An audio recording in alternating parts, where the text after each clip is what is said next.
Good evening. I would like to begin tonight's talk with a poem. Perhaps it will advance. Here we go. Beauty alone will not save us. I thought I might like to be a historian, an artist, a writer, a scientist, or maybe something else. It's hard to be a human being so in love with learning in the spaces between disciplines, stretching yourself between infinite bookshelves filled with boundless pontificates and tales in a world that orders you to choose, to be selective with your knowledge, to whittle yourself down from a grand tree to a small branch, easily handled, labeled, and sorted, sold as a pencil or a toothpick. I have never desired such things. My branches cannot be contained, these yawning limbs marked with maple, ginkgo, and oak leaves, decorated with twisting ivy and dotted with white morning glory flowers that dare to bloom at night. A forest of diversified flora, their interdisciplinarity carefully tended and grown. I will never be just one thing, the square peg in the square hole. I wholly promise myself to always be a shape, too complex to sort and name. This poem takes me back to my childhood, which is where my fascination with the beautiful begins. Those seemingly perfect summer days often seen through rose-tinted glasses. A warm breeze caressing my face, the sound of the doves on the roof of my childhood home, the smell of the neighbors cutting their lawns. Perfect cotton candy clouds drift in the sky. I find, especially as I get older, these moments are all the more precious to me.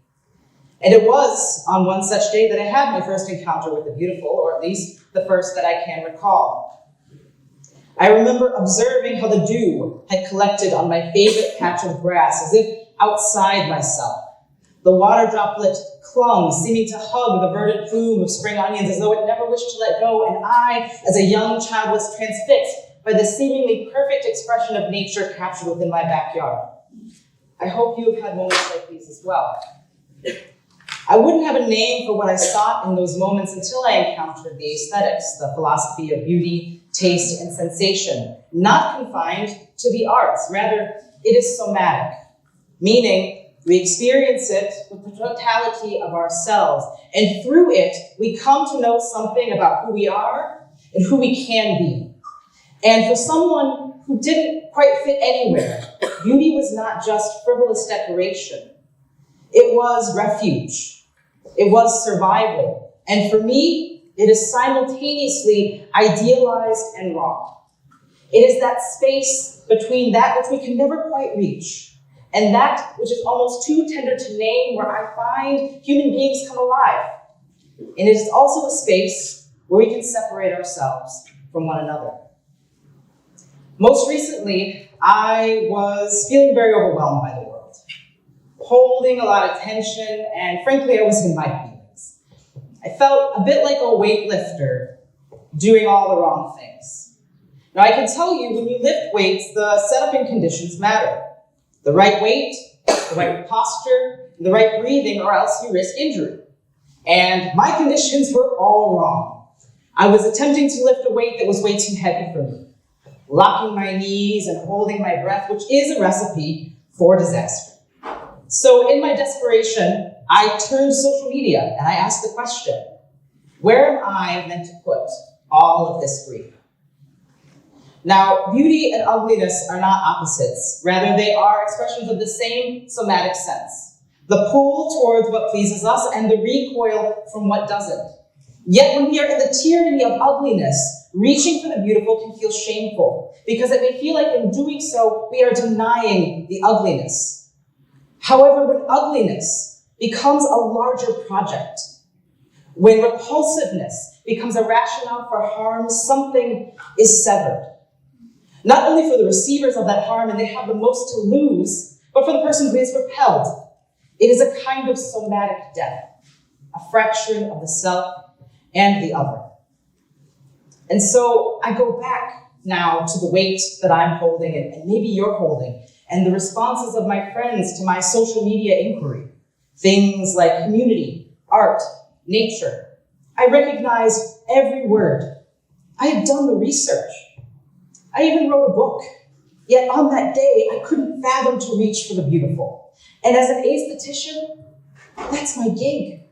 So I'm left to wonder if someone who has written a book on beauty couldn't think to reach for it in that moment, how many of you couldn't either? Not because you didn't want to, but because doing so felt like a betrayal of everything that was wrong.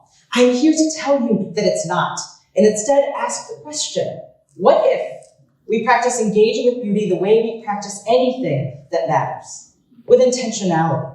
And by this, I don't mean using our tools to further numb and detach, but rather as a place of self-fashioning, not only for ourselves, but the kind of world that we want to live in. And this, I must impress, is not a solo endeavor. Beauty as practice is chorus. It requires many voices, including yours. And if we can commit also to widening the things that we can hold as beautiful, as human, and as worthy of our attention, then maybe we will be able to relieve some of that weight of ugliness. Beauty alone won't save us, but the things that we do with it and how we choose to respond to one another just might. As we turn to close, I want to bring us back to those spring onions, which are very soft, by the way, and encourage you to be like that dewdrop. Maintain the tension between the idealized and the raw. Stay in it. Seek revelation in it, and continue reaching for the beautiful and one another, especially when the world makes it feel impossible. Beauty is not a luxury. It is the way by which we begin again the work of finding and healing one another.